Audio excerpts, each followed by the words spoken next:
हमारे आध्यात्मिक अभ्यास हमें समय, सूचना और ऊर्जा को संभालने में कैसे मदद करते हैं, जिसके बारे में आपने अभी बात की। ये निश्चित तौर पर आपको ऊर्जा को मैनेज करने में मदद करते हैं, है ना? निश्चित तौर पर करते हैं।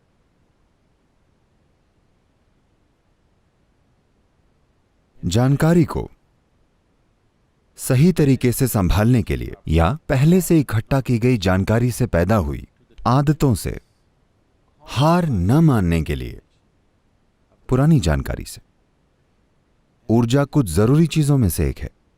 पुरानी आदतें जो बन चुकी हैं, अगर आपको उनसे बाहर आना है तो आपको ऊर्जा चाहिए। अगर आप में पर्याप्त ऊर्जा नहीं होगी तो आप बाहर नहीं आ पाएंगे, आप उन्हीं आदतों में फंसे रह जाएंगे। तो अगर आप पर्याप्त ऊर्जा पैदा करते हैं तो आप पुरानी सूचना से बनी आदतों को भी संभाल सकते हैं। कर्म को सिर्फ तभी तोड़ा जा सकता है जब आपके पास जरूरी ऊर्जा हो। तो इन दो चीजों में अभ्यास निश्चित रूप से मदद करते हैं। सबसे बढ़कर, अगर आपकी ऊर्जा एक खास तरह की है तो जो काम कोई 24 घंटे में करता है वो शायद आप 6 घंटे में कर लेंगे, या जो आप 24 घंटों में करते हैं वो शायद कोई 3 दिनों में करेगा, जो कि हमारे लिए सच्चाई भी है। तो समय, ऊर्जा और जानकारी तीनों खास तरीके से मैनेज हो रही हैं। लेकिन खास करके समय, अगर हम समय पर अपनी पकड़ बनाना चाहते हैं तो हमें एक साधना की जरूरत होगी जो अलग प्रकृति की हो। अगर आप समय पर महारत हासिल करना चाहते हैं तो उसके लिए एक बिल्कुल अलग तरह की साधना है। मौजूदा साधना से कुछ चीजें तो होती हैं, लेकिन इनका मुख्य उद्देश्य कर्मों की सूचना और ऊर्जा को संभालना है। अगर कोई समय पर महारत चाहता है तो दूसरे तरीके की जरूरत पड़ेगी। अगर हमें उस रास्ते पर चलना हो तो या तो आप में जीवन के कई पहलुओं के बारे में बहुत ज्यादा समझ होनी चाहिए, तो यह बहुत ही वैज्ञानिक तरीका हो जाएगा, और या फिर आपको सुनने के लिए तैयार होना होगा। अगर आप में दोनों में से कोई भी एक गुण है तो यह संभव है। जो पहला तरीका मैंने बताया, बहुत ज्यादा समझ वाला, वो कम समय में नहीं होगा। वो कम समय में हो ही नहीं सकता। उसके लिए काफी कुछ चाहिए, बहुत कुछ चाहिए। लोगों को यह समझने में कई जन्म लग जाते हैं कि यह वाकई में कैसे होता है, कि यह समय क्या है।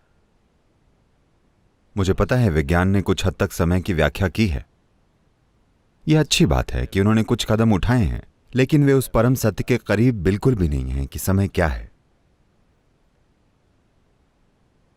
तो मैं कहूंगा कि इस प्रकार की साधना में अभी सिर्फ वे ही लोग जा सकते हैं जो बस बात मानते हों। अगर मैं उन्हें कहूं कि कुएं में कूद जाओ तो वे कूद जाएं। कुएं में नहीं, ट्यूबवेल में।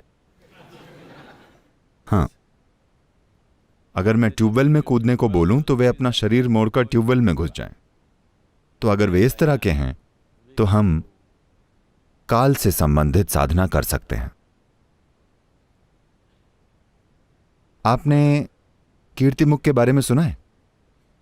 हर मंदिर पर कीर्तिमुख की मूर्ति होती है। जब शिव ने उन्हें कहा, ओह खुद को खा लो, वो बोला मैं भूखा हूं, तो शिव बोले खुद को ही खा लो, तो उन्होंने खुद को ही खा लिया।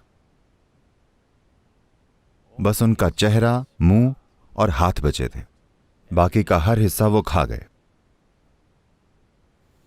So Shiva said, "You are a glorious face." तो शिव बोले आप एक तेजस्वी चेहरे हैं, आप सभी भगवानों से ऊपर हैं। तो हर मंदिर में कीर्तिमुख का चेहरा होता है जिसमें हाथ मुंह में होते हैं, शरीर नहीं होता, क्योंकि वो खा गए थे। वो अपना ही शरीर खा गए थे क्योंकि शिव ने कहा था। कोई रीजन नहीं, कोई आइडिया नहीं, लेकिन वो खा गए और सभी देवताओं से ऊपर चले गए। तो कहने का मतलब है कि वो समय, स्थान और हर चीज से परे चले गए।